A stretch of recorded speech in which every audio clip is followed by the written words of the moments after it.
Hello and welcome. This is Lisa Lovestone. I just got out of the shower. I decided to shower between chapters. I needed to get that shower in. I feel so much better. So I'm going to read the next chapter of The Golden Future. Please pardon my hair. I have to put it up till it's dry. Otherwise, my back is all wet. So we're on chapter 9. It's called Education.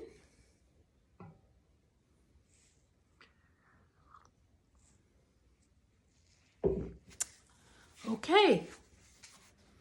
I kind of look like a granny, don't I? I should be a granny by now, by golly. Ugh, that's 60. Okay. Education. The spiritual purpose of education is to draw out the soul's gifts of a child so that their inner light is illuminated. In the golden era of Atlantis, this is exactly what happened. Priests who were trained physics would check a child's soul history to understand what their special aptitudes were.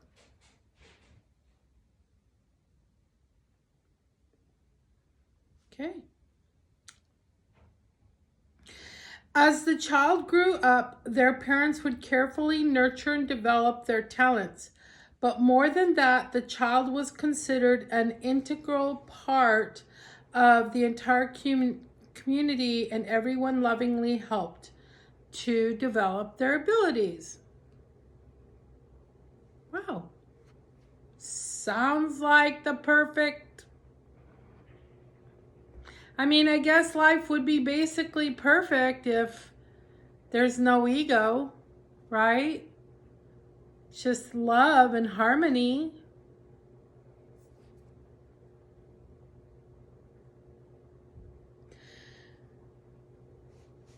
Every single child was cherished. Wouldn't that be a beautiful thing? That there'd be no unwanted children?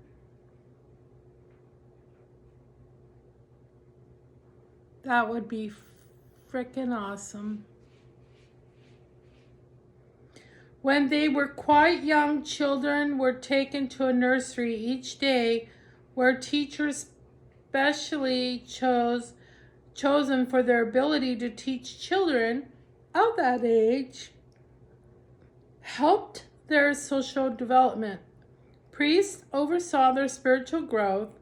They were outside in nature as much as possible and learned through play and creativity until they were 7. In the golden era of Atlantis. So they had priests and priestesses that didn't really have a religion. They just were like the wise ones.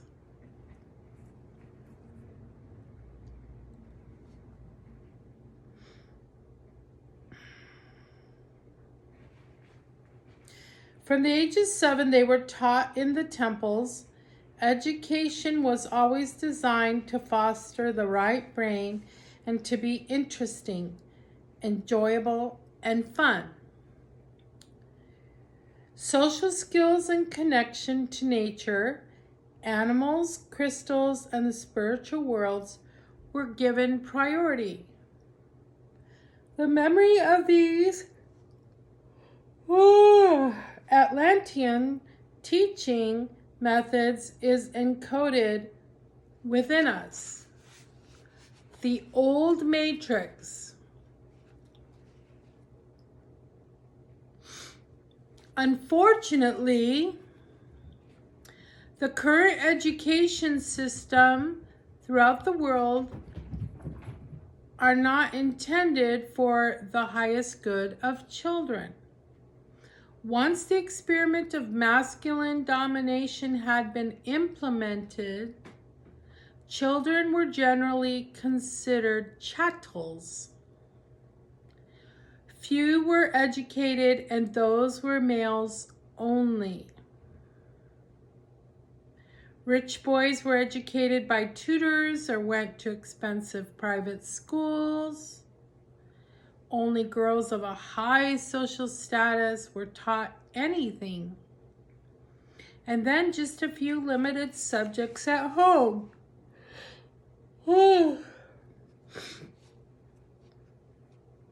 For a brief period during the Renaissance, however, both girls and boys attended local schools unless they had to earn money for their family.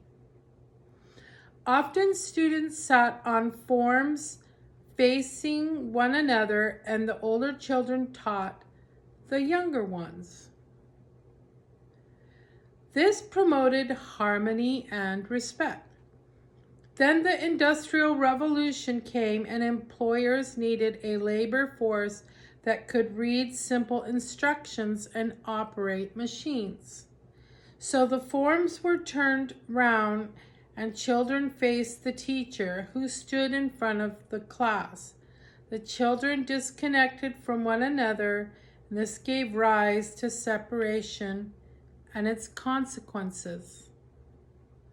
For years, teaching had been left brain, consisting of learning by rote or absorbing and regurgitating other people's ideas. For many, it has been boring and frustrating. You can say that again. Wheeler, what are you doing, buddy? Kitty, kitty. Hi.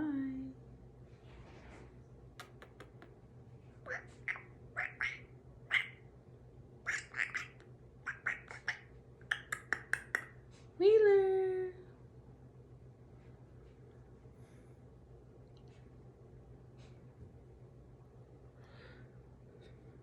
Okay.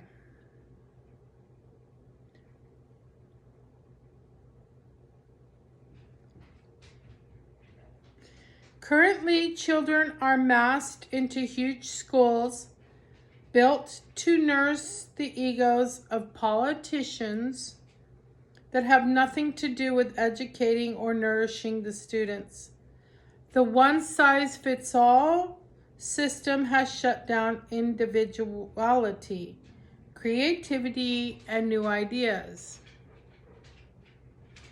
Are you being good? Huh? You being a good boy? No, get out of my glass. What?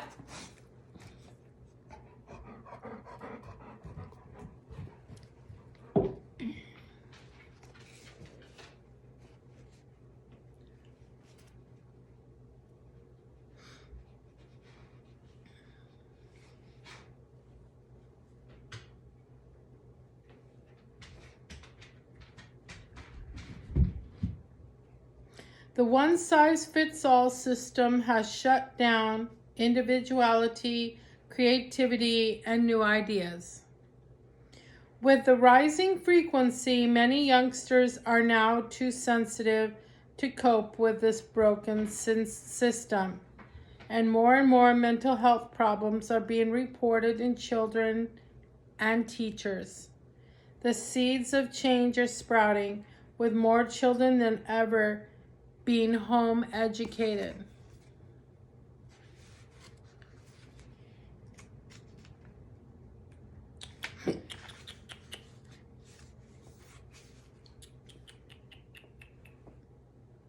Hello, beautiful kitty.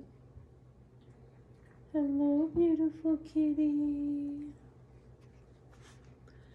Lord Kathumi, the world teacher, has been working diligently on the inner planes to bring forward a new education system suited to the children of the new golden age that will help encourage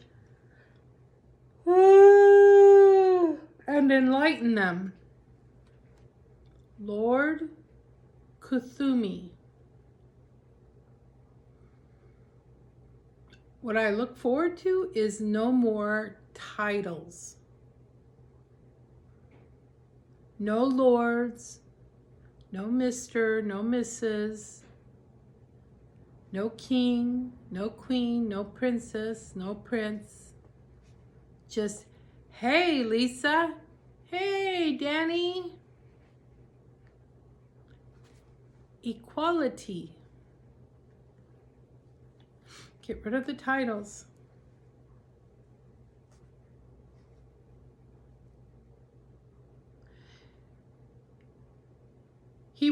He has been working diligently on the inner planes to bring forward a new education system suited to the children of the new golden age that will help encourage and enlighten them. Education by, now my nose itches.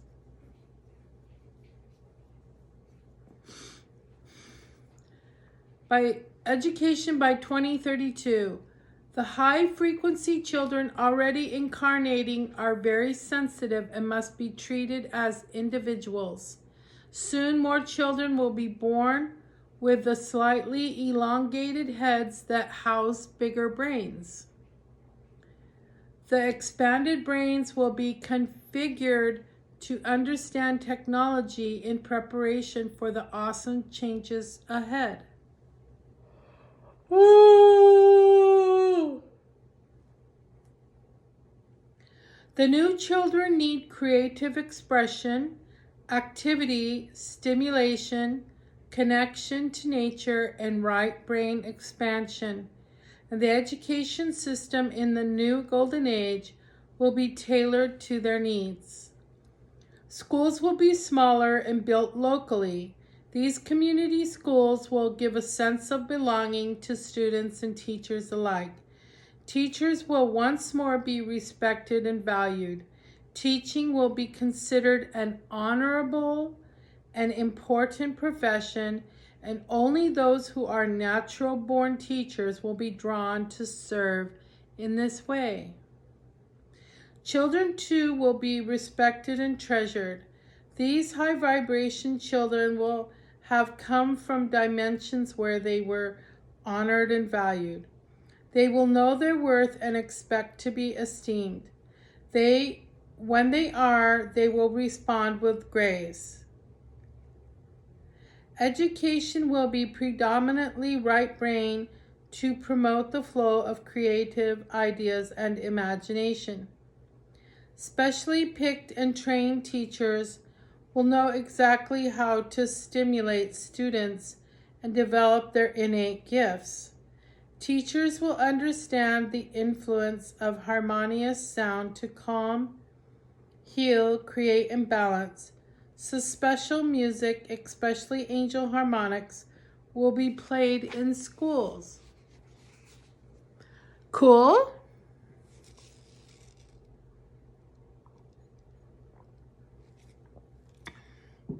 A new heaven and a new earth, huh?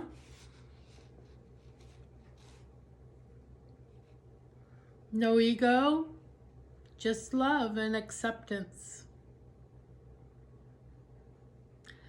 Future computers will create pertinent and interesting lessons for students on an individual basis.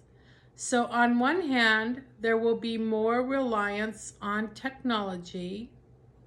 On the other, children will be taught social skills and encouraged to develop kindness, empathy, and integrity. They will practice caring for and nurturing animals as well as connecting to nature. They will learn how to grow food, tend plants, and manage their physical bodies with appropriate food, exercise, and positive thoughts to maintain optimum health. Fun and enjoyment will be inherent in education. Sports, especially team games to promote working together and individual excellence, will be supported. Artistic and creative activities of all kinds will be nurtured, especially group activities. Singing and music will be available for everyone and encouraged.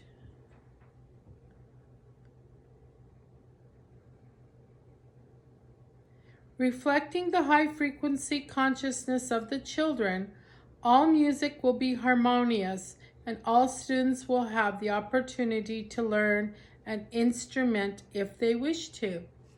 Doesn't this sound like the school you would want your child to go to? A small one with maybe at most 15 students, and they would get individualized education based on what their desires are.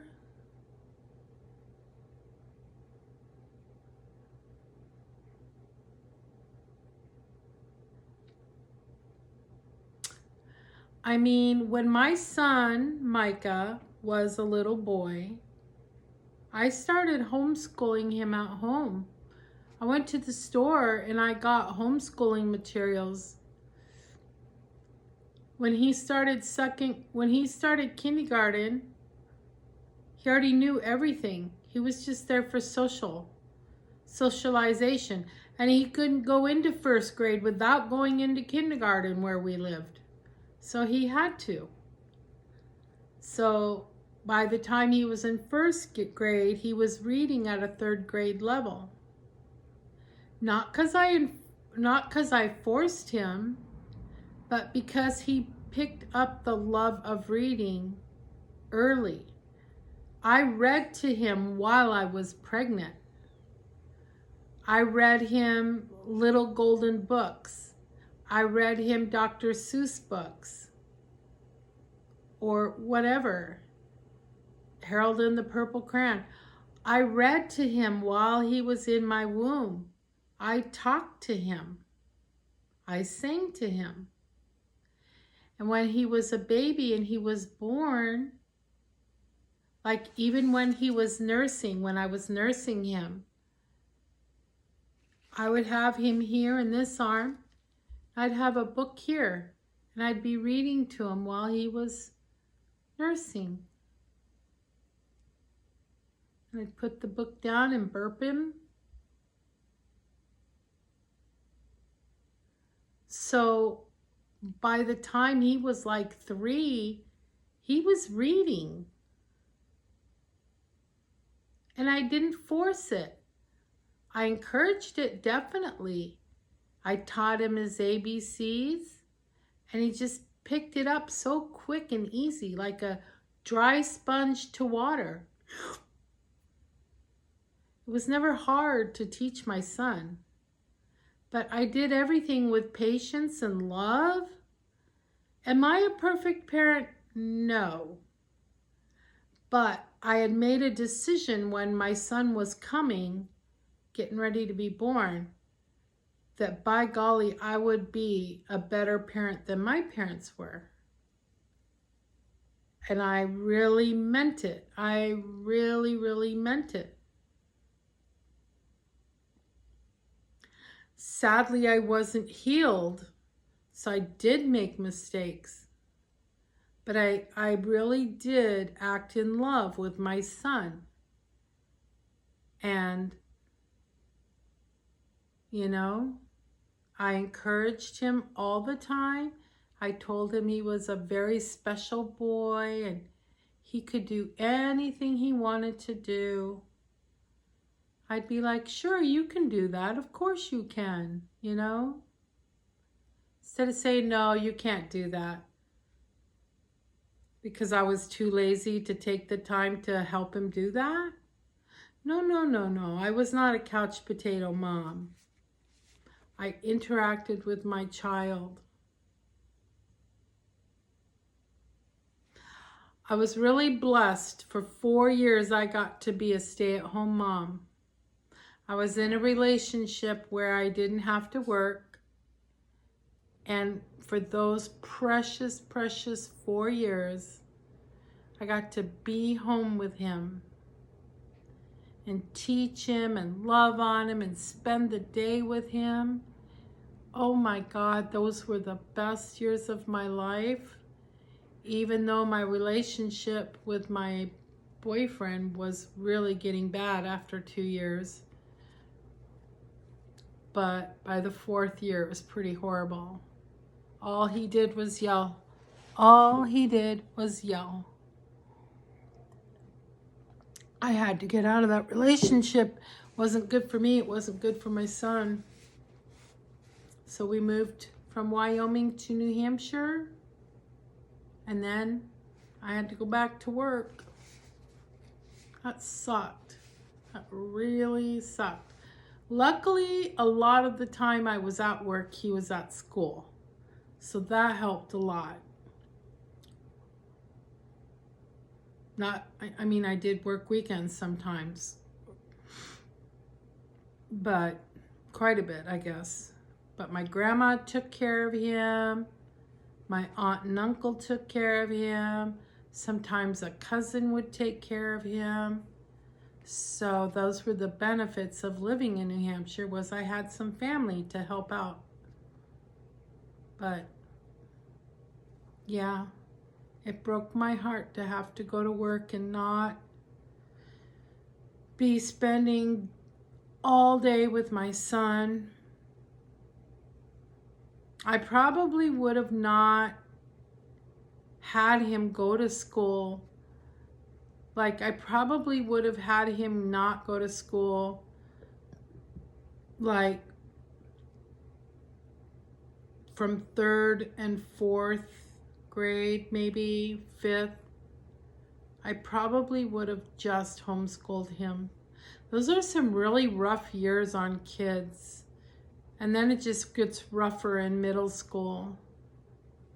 But I think that if he had been home for a couple of years, I could have invested some character into him to help him get through middle school a little easier. I mean, I guess he did okay. He did okay. I guess I'm just thinking about all the other kids who didn't do okay. He was very lucky. He had good friends. He had good friends. He had good friends in Wyoming, and when we moved to New Hampshire, he had really good friends. He's still friends with them at 29. Every chance he gets, he flies up to New Hampshire to go see them, or they fly to wherever he's at to see him. They're pretty tight. Anyway, back to this. Where was I? I don't even know.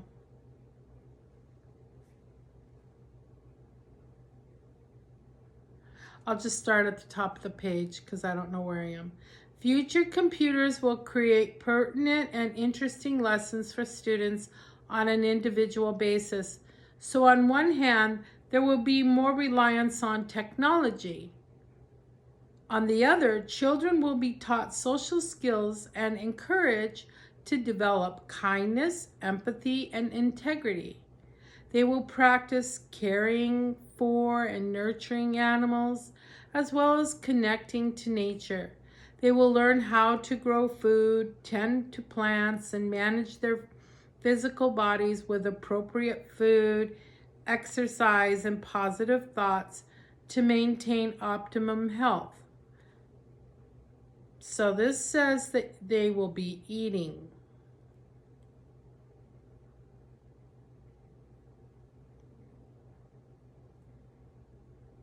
But somewhere else I read, or it was Bashar who said, or somewhere I read, that in the golden future we won't be eating food. So maybe that won't be till like 2050 when we no longer eat food. I'm not sure.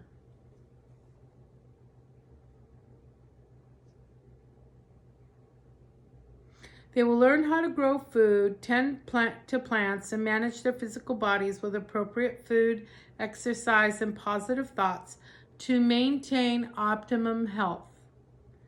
Fun and enjoyment will be inherent in education. Sports, especially team games, to promote working together and individual excellence will be supported. Artistic and creative activities of all kinds will be nurtured, especially group activities. Singing and music will be available for everyone and encouraged. Reflecting the high-frequency consciousness of the children, all music will be harmonious and all students will have the opportunity to learn an instrument if they wish to. Because every child will be treated as an individual soul, there will be no need for examinations, and these will not be part of the new paradigm. However, those who wish to test themselves in this way can do so. Children will learn to cleanse energy, work with crystals, and develop their psychic skills and gifts. When they are older, further development of their powers, including healing and manifestation, will be wisely managed. They will naturally connect to the elements in nature as well as the angelic realms.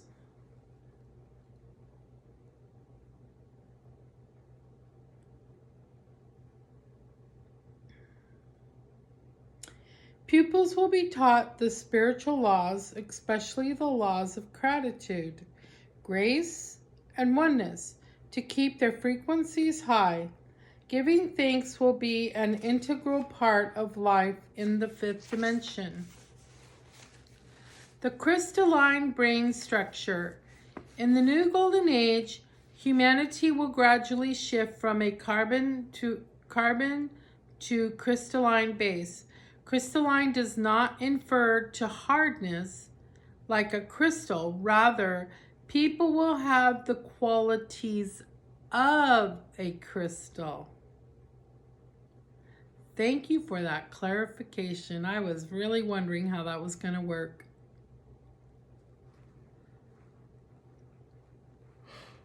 Oh. Children will be born with higher frequencies.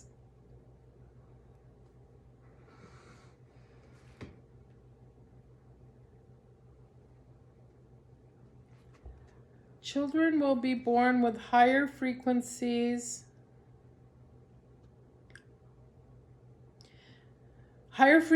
bodies and crystalline brain structures in which the atoms are arranged according to sacred geometry. The crystalline brain structures will act like neurons, but with advanced connections. They will be sophisticated computers allowing for massive storage of memory and information involved calculations, extraordinary creativity, and incredible abilities. The startling gifts of the new children born with their 12 strands of DNA connected and active and a crystalline brain structure will be recognized and valued. By 2050, both adults and children will be receiving direct downloads of technological knowledge, spiritual information, and wisdom from the stars, and this will be honored and respected. The crystalline brain will enable everyone to see through the dimensions so that all can connect to the elementals who look after our natural world, as well as to spirits and angelic beings. Visualization to be a child of the golden future. Imagine you are a child of the golden future with the confidence to do whatever feels right for your soul's satisfaction. Your soul's satisfaction, not your physical satisfaction. Okay? Your soul's, what makes your soul happy and content? Hugging a tree, being in a garden, meditating. What makes your soul satisfied? So imagine you're a child of the golden future with the confidence to do whatever feels right for your soul's satisfaction, so you would have the confidence to do it. Nothing would hold you back. Nobody's going to have egos. Nobody's going to judge you, so you are free to be yourself. Imagine that. What a beautiful thing. That's called freedom. That is pure, loving freedom.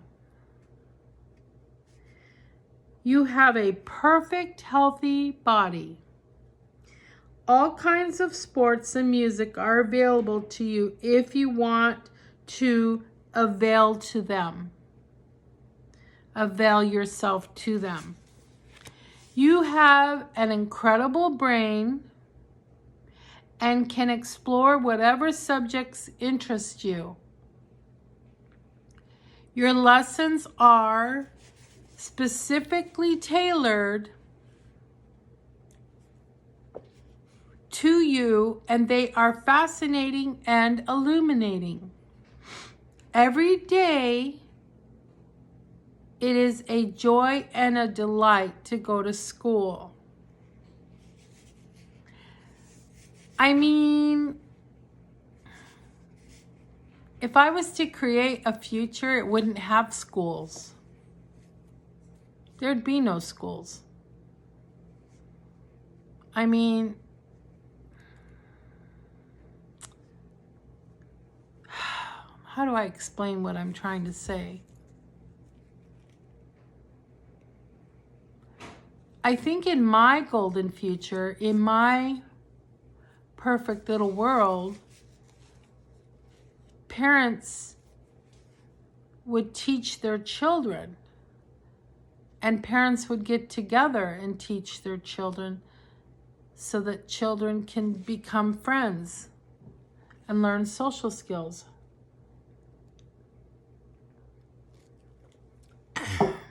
I don't know.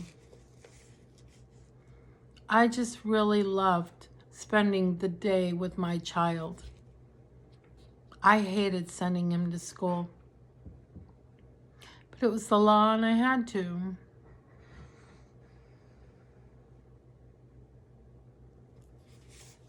Okay.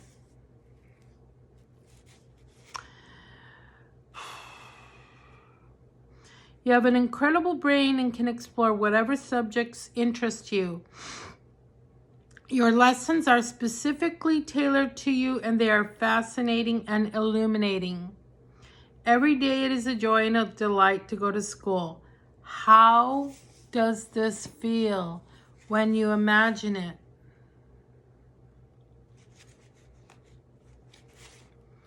Does it feel light? Does it feel beautiful? Does it feel wonderful? Does it feel free? How does it feel?